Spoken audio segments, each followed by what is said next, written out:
जोधपुर की शाखा, तो पहली शाखा मंडोर की शाखा।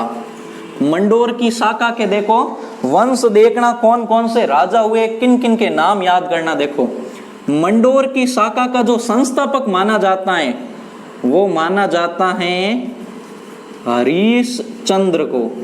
हरीशचंद्र को माना जाता है संस्थापक या पहला राजा, याद करते रहना।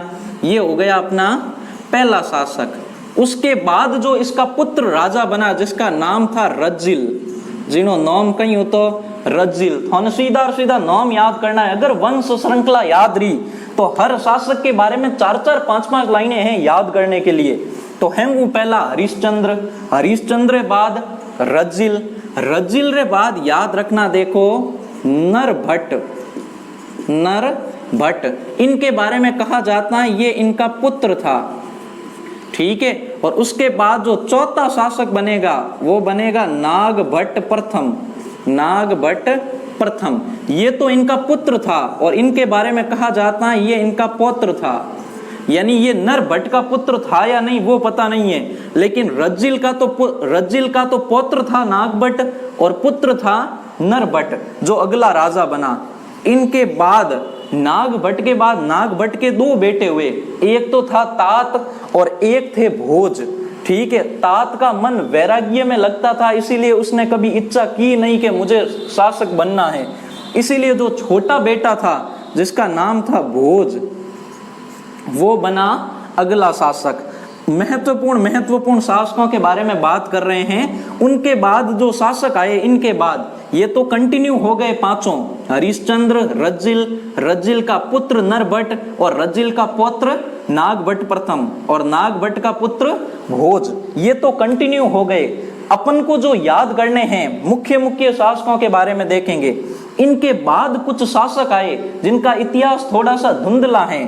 तो कहा जाता है कि 2-3 पीढ़ी छोड़कर, यानी हरिश्चंद्र के बाद 10वीं पीढ़ी में अगला जो शासक हुआ जिसका नाम है सिल्लुक, बस इनका नाम याद रखना है।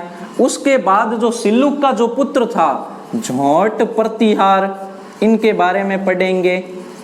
इसके बाद जो झोंट प्रतिहार का जो बेटा था जिनके बारे में पढ़ेंगे वो था कक था। उसके बाद जो याद रखना है, देखो कक के 2 पुत्र हुए, कक के 2 पुत्र हुए, एक तो हुआ सिमुक और एक हुआ कक्कुक, यानी 4 कक्का है नॉमरे मैंने, कितना कक्का है? 4 कक्का है। तो ये होगा अपना अगला शासक और इनके बारे में पढ़ेंगे। ये उन महत्वपूर्ण इन 10 शासकों के बारे में याद करेंगे। आपको सीधे के सीधे इनकी वंशावली याद होनी चाहिए पूरी की पूरी। हरिश्चंद्र का बेटा रज्जिल, रज्जिल के बाद नागभट्ट प्रथम, नरभट्ट के बाद नागभट्ट, उसके बाद भोज, सिमुक, झोंट प्रतिहार, कक्कुक, ठीक है। उसके बाद सिमुक और कक्कुक आया, कक्कू और कक्कुक हुआ। ये दोनों नाम बिल्कुल मिलते जुलते हैं। इन 10 के बारे में अपन को अध्ययन करना है गुर्जर प्रतिहार वंश में। अब देखो, अगर पहले राजा री बात करो हरिश्चंद्र री, अब सारी की सारी बातें इन्हीं की लेते हैं हरिश्चंद्र की। हरिश्चंद्र का जो इतिहास है उसमें मुख्य जो भूमिका रही थी वो मोहतोड़ नैणसी ने रही थी। मोहतोड़ नैणसी थे, यानी मारवाड़ के इतिहास की अगर सर्वाधिक जानकारी मिलती है तो मोहतोड़ नैणसी के ग्रंथों से ही मिलती है। तो मोहतोड़ नैणसी ने गुर्जर प्रतिहारों की 26 शाखाओं का वर्णन किया है। 26 शाखाओं का वर्णन किया है, याद रखना, इंपॉर्टेंट प्रश्न है। यानी मोहतोड़ नैणसी ने गुर्जर प्रतिहारों की कितनी शाखाएं बताई, तो याद करो 26। कितनी? 26। कितनी शाखाएं? 26 शाखाएं। कितनी शाखाएं? 26 शाखाएं। 2 और 6 26, 26। 26 शाखाओं का क्या किया? मोहतोड़ नैणसी ने जिक्र किया है। और 26 शाखाओं के अंदर इन्होंने बताया कि सबसे जो प्राचीन शाखा थी, 26 शाखाओं में जो सबसे प्राचीन थी वो मंडोर के प्रतिहार थे। वो कहाँ के प्रतिहार थे? मंडोर के प्रतिहार थे। 26 शाखाओं के अंदर सबसे प्राचीन शाखा बताई कौन सी? मंडोर की। कौन सी बताई? मंडोर की बताई। अब हरिश्चंद्र के बारे में पढ़ना शुरू करते हैं। इसको विभिन्न उपनामों से पुकारा जाता है, विभिन्न उपनामों से या उपाधियों से। इसको रोहिल्लाधी भी कहा जाता है, कहीं पर यह नाम भी आएगा। इसको प्रतिहारों का आदि पुरुष भी कहा जाता है, आदि पुरुष भी कहा जाता है। इसको गुज्जर प्रतिहार वंश का मूल पुरुष भी कहा जाता है, मूल पुरुष भी कहा जाता है। इसी को गुज्जर प्रतिहार वंश का संस्थापक, मंडोर शाखा का संस्थापक कहा जाता है, यानी गुज्जर प्रतिहारों का संस्थापक भी कहा जाता है। तो इस तरीके से ये नाम याद रखना, किसके बारे में? हरिश्चंद्र के बारे में। पहला राजा है इसीलिए संस्थापक माना जाता है, और वास्तविक संस्थापक रज्जिल को माना जाता है, क्योंकि मंडोर के अंदर जो सबसे मजबूत जो व्यवस्था थी वो रज्जिल के समय स्थापित हुई, वो हम पढ़ेंगे। अब इन हरिश्चंद्र के बारे में कहा जाता है कि हरिश्चंद्र के 2 पत्नियां थी। हरिश्चंद्र के 2 पत्नियां हुई। एक तो थी ब्राह्मण पत्नी, तो उनसे जो संतान उत्पन्न हुई वो ब्राह्मण प्रतिहार कहलाए।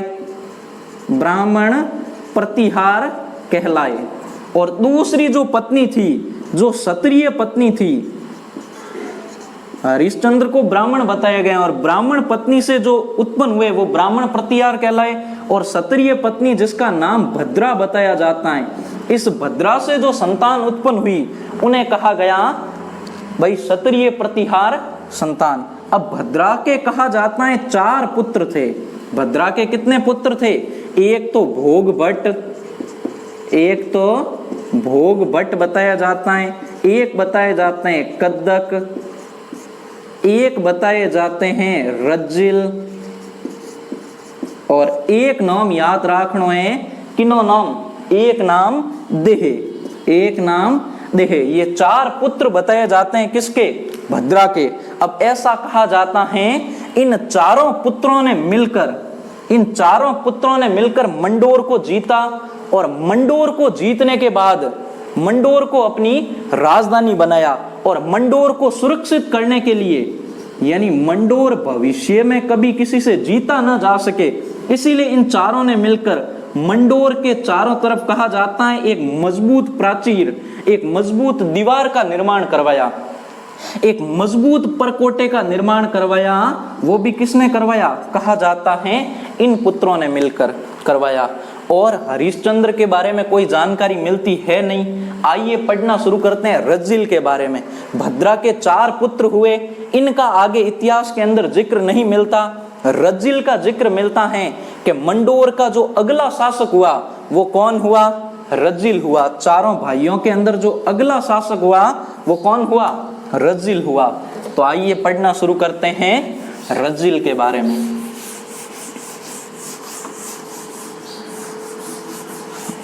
आओ देखो पढ़ना शुरू करो रज्जिल रे बारे में। अब दूसरे शासक रज्जिल रे बारे में पढ़ना शुरू करो। रज्जिल रे बारे में घनी ज्यादा चीजों नहीं है, जो महत्वपूर्ण चीजों हैं। बे देखो रज्जिल के बारे में इन्होंने मारवाड़ राज्य पर धीरे धीरे अधिकार किया। मारवाड़ राज्य पर अधिकार करके धीरे धीरे अपने साम्राज्य को सुदृढ़ बनाया, और मारवाड़ पर अधिकार किया, और अपनी जो राजधानी थी वो किसको बनाया? मंडोर को बनाया। किसको बनाया? अपनी राजधानी मंडोर को बनाया। तो याद रखना, मंडोर राजधानी स्थापित करने वाले राजा कौन थे? रज्जिल। लेकिन संस्थापक किसे माना जाता है? हरिश्चंद्र को। गुज्जर प्रतिहार वंश को मजबूती किसने प्रदान की? मंडोर के। तो वो रज्जिल थे। पूरे मारवाड़ पर अधिकार किया, मंडोर को राजधानी बनाया, मंडोर को मजबूत बनाया।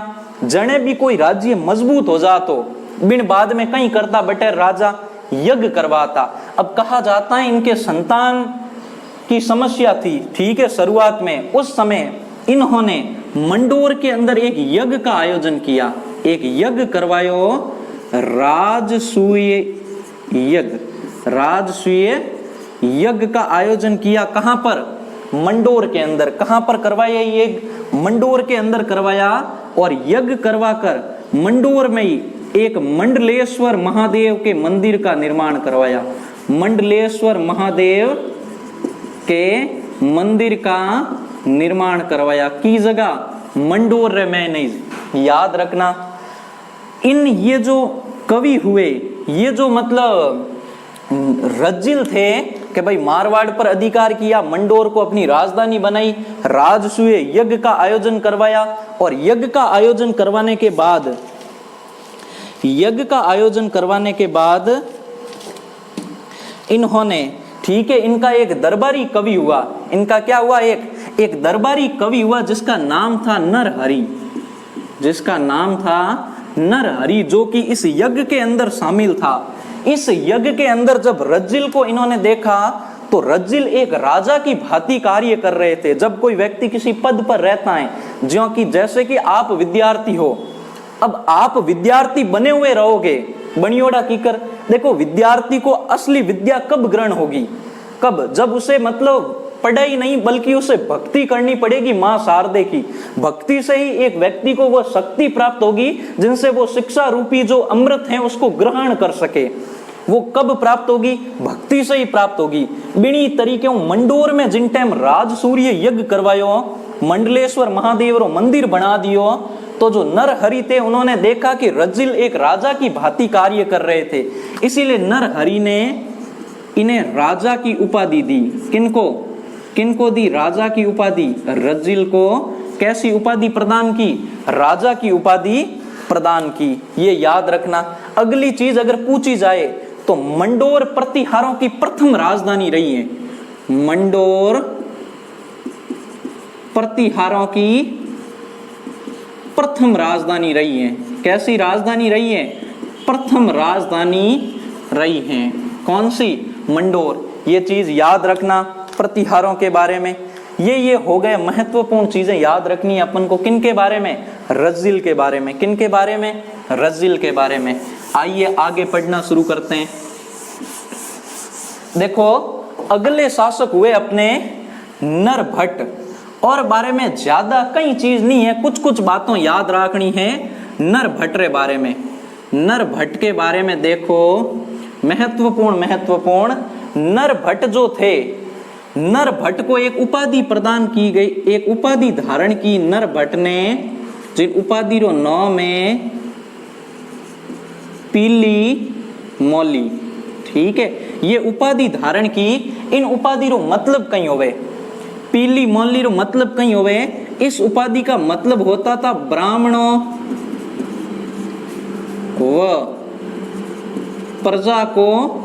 प्रजा का संरक्षण करने वाला, प्रजा का संरक्षण करने वाला, यानी इस उपाधि का मतलब होता था।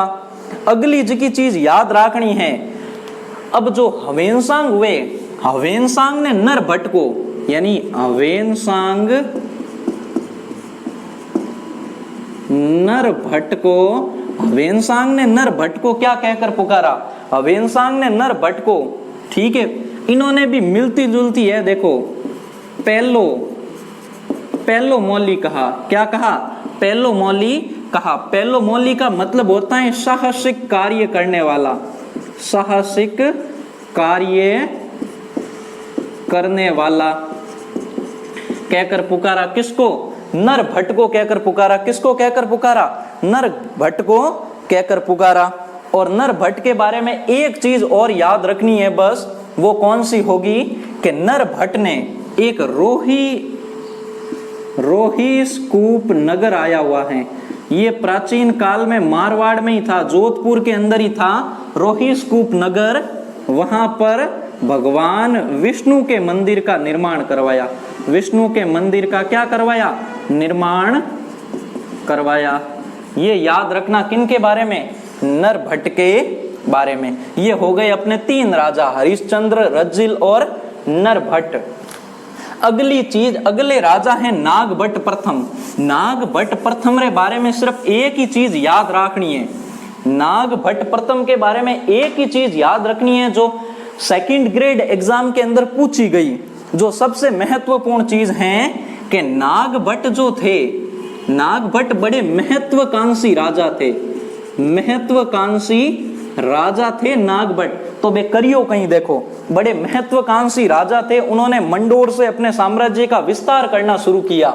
और इनके बारे में याद रखना है कि इन्होंने अपनी राजधानी जो मंडोर थी राजधानी, वो मंडोर से अपने साम्राज्य का विस्तार करके वो राजधानी मेड़ता लेकर चले गए, मेड़ता अपनी राजधानी को बनाया।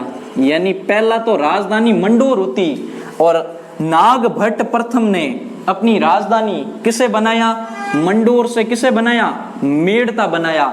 याद रखना मोस्ट इंपोर्टेंट चीज है, यानी किस गुज्जर प्रतिहार शासक ने अपनी राजधानी मेड़ता स्थापित की या मंडोर से ले जाकर मेड़ता स्थापित की, तो वो कौन थे, नागभट्ट प्रथम। कौन थे, नागभट्ट प्रथम।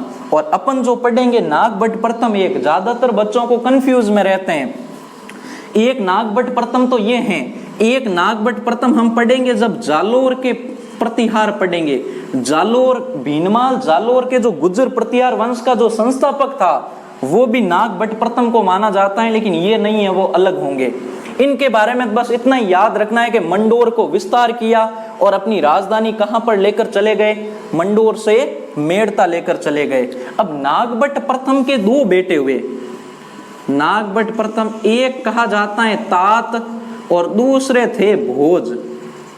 अब तात का मन इन राजकार्यों में लगता था नहीं, इसीलिए उन्होंने वैराग्य धारण कर लिया, वैराग्य धारण कर लिया, भिक्षु बन गए। और उनके बाद राजा बने भोज।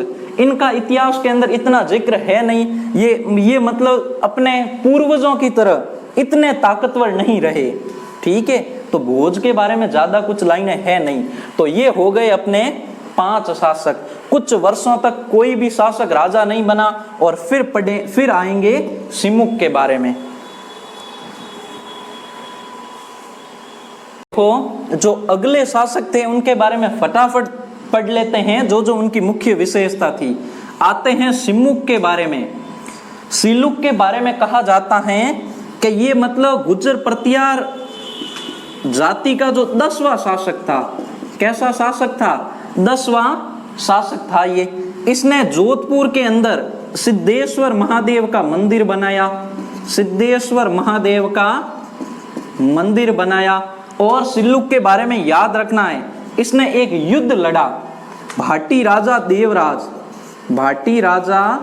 देवराज के साथ और इनको पराजित किया, देवराज को, और मांड प्रदेश पर अपना अधिकार स्थापित किया, मांड प्रदेश पर अपना अधिकार स्थापित किया। ये याद रखना किन के बारे में, देवराज भाटी को पराजित किया और उन्होंने मांड प्रदेश पर अपना अधिकार स्थापित किया।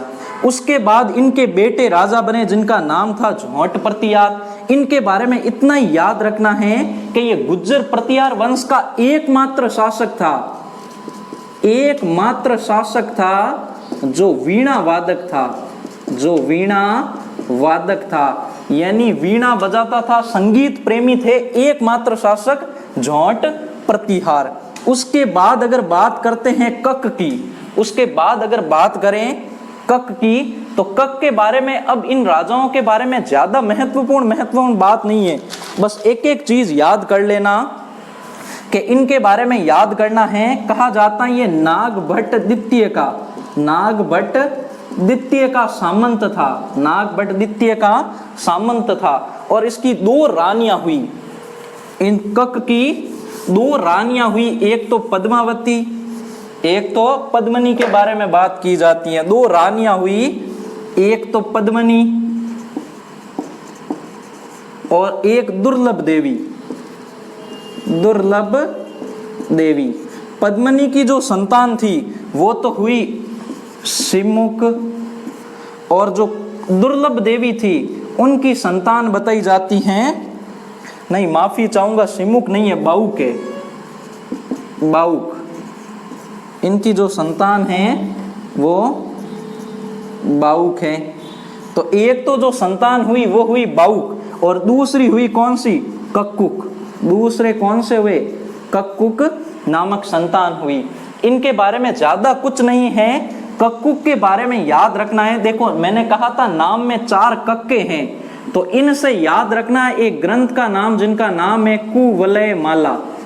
कुवलय माला, कुवलय माला लिखी गई उद्योधन सूरी द्वारा। उद्योधन सूरी द्वारा ये ग्रंथ लिखा गया कुवलय माला। इस कुवलय माला में इस कक्कुक को गुज्जर प्रतिहार वंश का कर्ण कहा गया है। गुज्जर प्रतिहार वंश का क्या कहा गया है? कर्ण कहकर पुकारा गया है। इनके नाम में क का बड़ा महत्व था। देखो 4 तो क इनके नाम में ही है, कुवलय माला ग्रंथ, और इन्हें गुज्जर प्रतिहार वंश का क्या कहा जाता है? कर्ण कहा जाता है। क्यों कहा जाता है? क्योंकि इनके 2 अभिलेख मिले। घंटियाला 861 ईस्वी के अंदर घंटियाला के जो अभिलेख मिले मंडोर के अंदर मिले थे, उन अभिलेखों के अंदर बताया गया है कि रोहसीप कुरुप नगर था। रोहसीप कुरुप नगर था, उसके अंदर जो अमीर लोग थे जिनका उपद्रव था, जो जनता को परेशान किया करते थे, इन्होंने उस उपद्रव को शांत कर दिया, लोगों में मिलनसार भावना पैदा की, लोगों को एक तरीके से आपस में जोड़कर रखने का कार्य किया। यानी इसे महान व दानवीर शासक बताया गया है उन अभिलेखों के अंदर। इसीलिए कुवलय माला के अंदर उद्योधन सूरी ने इसे गुज्जर प्रतिहार वंश का क्या कहकर पुकारा? कर्ण कहकर पुकारा। ये महत्वपूर्ण बातें याद रखनी थी मंडोर शाखा के बारे में। अब हम पढ़ेंगे आगे भीनमाल शाखा के बारे में।